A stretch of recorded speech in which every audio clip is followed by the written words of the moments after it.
Hello guys, welcome back to my how-to channel. In today's video, I'm going to be showing you how to use Roblox Account Manager. So first of all, open the GitHub link given down below, then click download. Right here, once it's downloaded, extract the RAR file. You will use WinRAR for this purpose and install this file. Now I already do have it installed and it should look like this when you initially open it. It would ask you to create a password.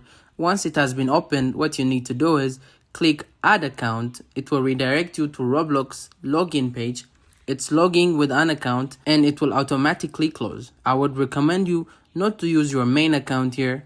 Okay, now go to settings and put multi-blocks. Now you are done with setting up the Roblox Account Manager.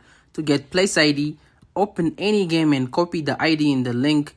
This arrow icon here, if you enable it and job ID is empty, when you click your all account and take join, it will join some random server of the game. And when you join the game with another all account, it will join a different server. Whereas if this arrow disable, all the accounts will join the same server. Now to join a private server, go create a private server for a game and then copy the link and paste the link on a browser search bar. Once the game opens from the browser, click the search bar again and copy the full link and paste it in the job ID. And do click save now. When you click join all accounts, it will join the private server. That's it for today, guys. If this video was helpful, don't forget to like and subscribe to my how-to channel.